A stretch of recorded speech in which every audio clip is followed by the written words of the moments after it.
Okay, today I'm going to show you why I sometimes use two markers when drawing, as well as share some brand new techniques. So let's go ahead and jump right in. As you can see, I have two markers here. It's the Copic point 2, which is going to give me a nice fine line, which I'll do most of my drawing with. And then I also have here the point 7, which you'll see come into play at the very end of this sketch. And as you can see, when I put these two markers together, the difference is in the size. Okay, I'm going to start with my point 2 pen first, and I'm just going to rough out the shape of my building. Now, you will notice that I'm going to draw some phantom lines, as well as some dots on my scene. These phantom lines are going to help me get a visual scale of what I want to draw without actually adding any lines to my page. And those dots are going to help become reference points, which is just going to help make it easier for me to connect everything. Now, as you can see, I've got my basic box shape, and I am also going to rough in the tree as well. I'm going to start with the canopy and then add the trunk. Now, one thing I did wrong is that I accidentally put the tree in the wrong place, and you'll notice that throughout this entire sketch, I will make several small errors in proportions and placement, but as you'll see by the end of this, those mistakes are going to be easily hidden in the final piece. So don't be worried if you make a mistake here or there in your sketch. That's normal, and that's going to give your sketch character. So if you're the type of person who always worries about these mistakes in your drawings and that prevents you from getting started, I encourage you to just move forward and keep drawing. Oftentimes we hold ourselves to a higher standard and are more critical of our work than others will be. So at this point, I'm going to start to add all of the secondary details, such as all of the placements of my windows. Now, I am going to work my way back to that tree, and this is about the point where you can see that I'm correcting the position of the tree. Now, going back to the concepts of making mistakes, you will notice that the original lines that I drew for the trunk of the tree are going to remain there for the entire sketch. However, as you watch by the time the sketch is done, it's going to be completely unnoticed.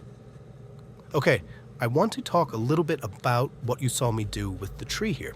There are two separate passes that I made. The first pass was to draw a general outline of the canopy of the tree, and the second pass, which I just did, was to go back in and rough out the general shapes of the groupings of leaves that the tree made. At least, these are the groupings that I'm seeing. Now, these individual groupings will help me get a tree that has more character and looks a little more full and dimensional when I start to draw it. Okay, as I'm starting to wrap up this sketch, I am going to draw out the shadows on the ground plane here, and you'll notice that I'm taking liberties with where those shadows fall, and that's because I want to make sure that I keep this sketch tight and confined to the space that I have for that drawing. You may also notice that I'm running into some perspective issues, and that's going to come back into play a little bit later. But this just goes along with my thoughts on sketching in general, and that's you don't have to be perfect, and missing your perspective or getting incorrect proportions give your sketch a uniqueness that is yours. Okay, at this point I've wrapped up the loose sketching, and now I'm going to move over into my refinement stage. This is where I'm going back over all of my line work to tighten up everything. It's also the stage that I'll add extra details and textures where needed. For example, I'll include the window detail and awning detail here. Now, as I'm drawing this, a few things are going through my mind, and it's how I'm going to handle all of the signs that are on the storefront here, and also how I'm going to handle this part of the building that's hidden by the tree. These are just things that I'm keeping in the back of my mind for now, until I'm ready to draw them. But for now, I'm going to continue just to tighten up those details until I get to the point where I'm going to move over and introduce my colors.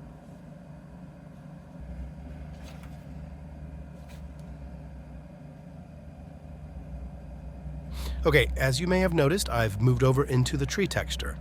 For the leaves, I'm just going to draw out a lot of squiggly lines that follow the shapes I've made earlier. Now, I have created a video on how to create this type of texture, and I'll put it in the description, or I'll also add it to a link here. And I'll be using the same technique to add shadows to the tree as well.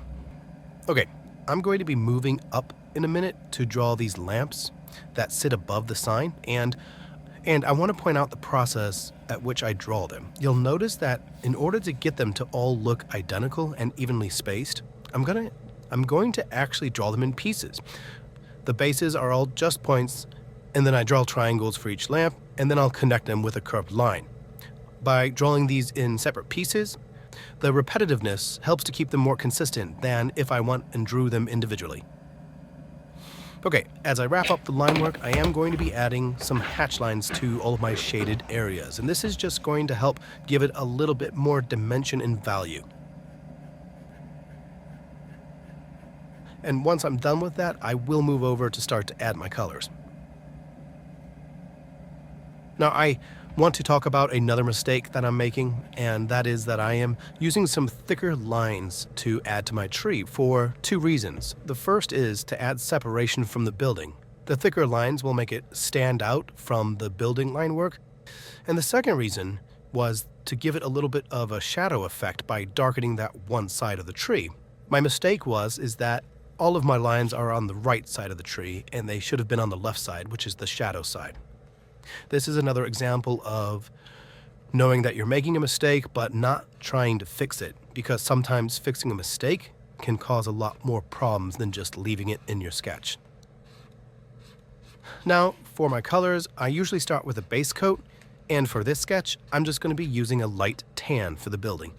You'll notice that when I get over toward the tree, I'm going to switch over to a more stippling technique, and that little bit of color is going to give the impression that we can see a little bit of that building peeking through the trees.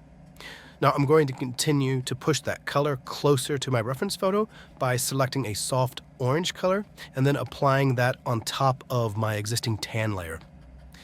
Now, if you've been watching a lot of my videos, you will notice that I like to jump around a lot when coloring in. That's exactly what I'm going to be doing here. You'll see me move around all over the building just to start to add various tones and try to capture that variation that I'm seeing in the windows. And it's about this point where I need to make a decision on how I want to handle all of the signs on those windows. You'll notice that I try to capture the essence of the signage by drawing some of the negative space between those signs with my dark gray marker. I've decided that I'm not going to try to make it look exact. I'm really not going to try to overdo this texture here, since I know I can't get that much fine detail with my coloring. Okay, you'll notice that I do use a dark gray marker to add some accents underneath the awnings and the windows, and on the left side of my building, this is just going to help give it more dimension and make those elements feel like they have depth. From here, it's just a matter of going back and forth between the different shades of gray to build up that texture that I'm seeing in the windows. And I'm really trying to see the colors in broad shapes and attempting to reproduce those on my windows.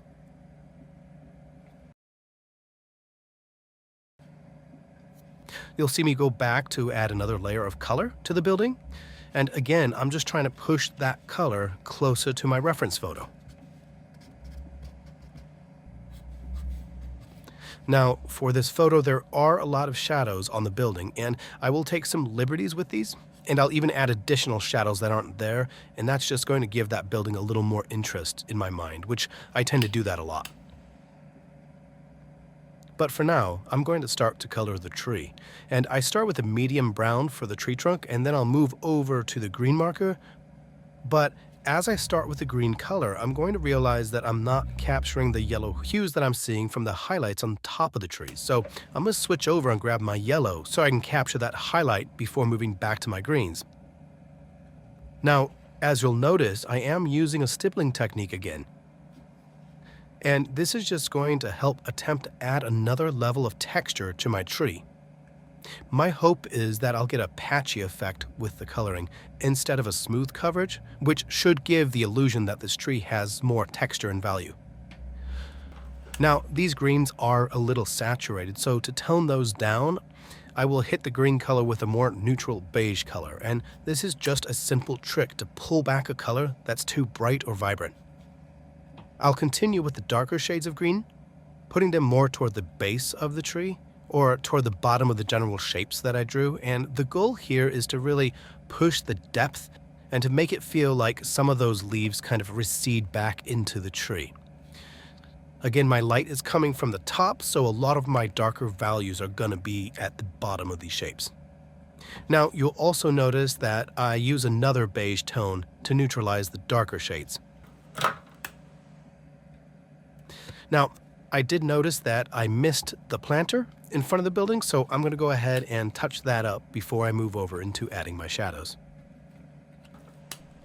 Now, even though this building does not have harsh shadows, I am going to be using my deep purple marker to give it some strong contrast in the shadows that I do see.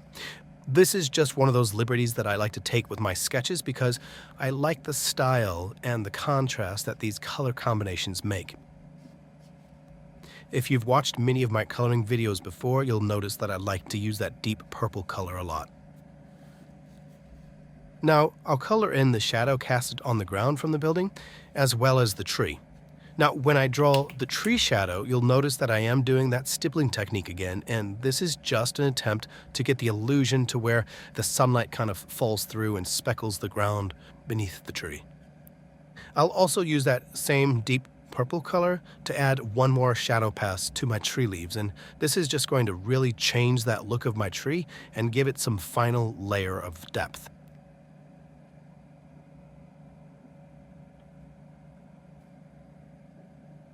Okay, now once I'm done with my coloring, this is where I'm going to go back to my 0.2 Copic fineliner and clean up some of my line work. Now, I mentioned in the very beginning of this video that I was going to use two markers, a thin one and a thick one. And once I finish up my fine lining, this is where that 0.7 thicker marker will come into play. I'm going to be using that thicker marker to outline my entire building. This is just a technique that I like to do sometimes, and I wanted to play around with it for this sketch. Now, I will make a small mistake when drawing the base of my building here, where I accidentally pull down on my pen, causing the line to drift. It's not a big deal because the overall building I think still looks great, as you can see, but it just caused that line to drift off of its perspective. And that's it. That's my final sketch. I hope you've enjoyed this video, and if you haven't yet, please give us a like and subscribe.